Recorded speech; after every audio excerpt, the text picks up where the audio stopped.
We're a little more than a week away from SEC teams beginning the 2025 college football season. So what better time than to dive into some juicy SEC preseason picks as we bring in CBS Sports college football analyst Chip Patterson. And Chip, you and the rest of your CBS college football insiders did a deep dive on the conference for CBSSports.com. Let's start with your most overrated team in the SEC, because I know a lot of people outside the SEC think some of these teams are overrated to begin with. Sure. All right. So I'm going with the Florida Gators, and I'm going to take specific ranking issue with the ranking nationally. What does that mean? It means that Florida is number 15 in the AP Top 25 poll, and that Florida is number 12 in the CBS Sports 136. And Chris, I look at this and I just realized that this program under Billy Napier is 19-19. So how am I, even acknowledging that this is the most talented roster that Florida has had in 5 years, how am I going to put that team up inside the top 15? So if you want to throw them on a top 25, I totally understand it. The talent is worth it. But in my opinion, I think there are a lot of other teams that have proven a lot more on the field in recent years, including other teams in the SEC that deserve to be placed a little bit higher than the Florida Gators. Yeah, the Gators, they did end the season well after starting off brutally, but that season, or that schedule, I should say, that schedule in the SEC is very, very tough for them to potentially overcome. How about your most underrated team in the SEC that we aren't really showing enough love to before the pads start popping on Saturdays and more? I'm going with the Texas A&M Aggies. I just think a poor finish to the season, one where after November 1st, Texas A&M only defeated New Mexico State, which yikes.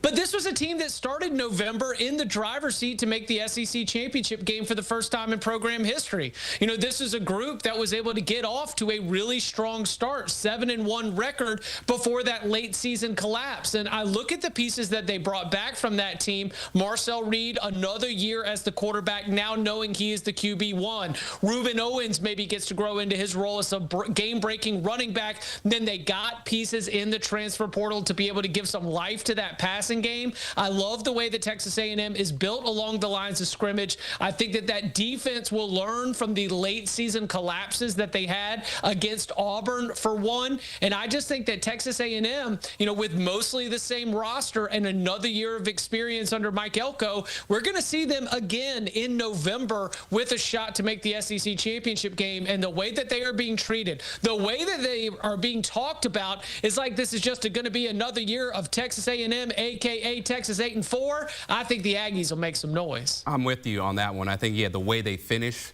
kind of is, you know, really putting people in a different light or showing them in a negative light. But with the team that they're returning, yeah, they're definitely going to be a player come November. Now, what is your boldest prediction here in the SEC, man?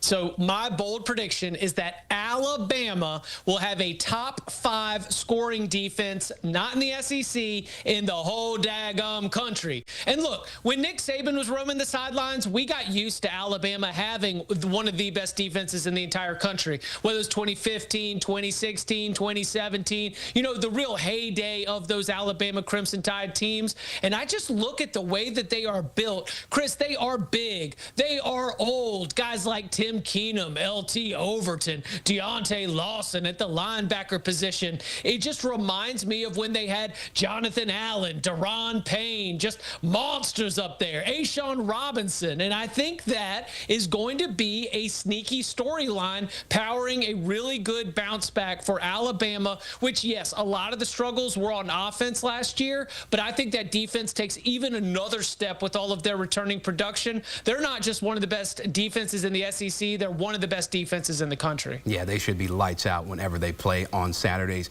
Now, when we talk about the SEC championship, so many teams potentially could win it, right? Georgia, Texas, perhaps Alabama, maybe Florida, right? If they're able to overcome that tough schedule. Georgia. Who is your pick, though, to win it all, man? Roll Tide, roll. I really am starting to get the sense that Alabama missing the college football playoff might have been the wake-up call that everyone in that locker room and everyone in that program needed to be able to get back on track here for 2025. We've heard all about the ways that the off-season conditioning program, the culture, the vibe, everything has shifted just a little bit, and they have a chance, especially with the way that the schedule breaks, to be able to throw a haymaker early, potentially against Georgia, but then they don't play Texas the rest of the way. They don't have any games against Texas A&M, and they get that LSU game at home. I think Ty Simpson, as the quarterback for this offense, will be able to lead a better offensive production, one that's maybe a little bit more balanced. And so I look at Alabama and the offensive coordinator, Ryan Grubb, returning to join up with Kalen DeBoer. All the pieces are falling into place. If we're just going on talent alone, there is a top tier. It is Texas. It is Georgia. It is Alabama. But when I think about what they have with the Crimson Tide defensively and a quarterback that they've been developing for multiple years, I just think it might be the Tide's time to return to the top of the mountain in the SEC. The Tide's time. I love the alliteration. Chip Patterson, we always appreciate your insight, man. So entertaining. And make sure to check out the Cover 3 podcast to hear more of Chip's takes alongside Tom Fornelli, Bud Elliott, and Danny Cannell. They break down every angle of the college football season, and we'll keep it hot with all the latest storylines. Download it wherever you get your podcast.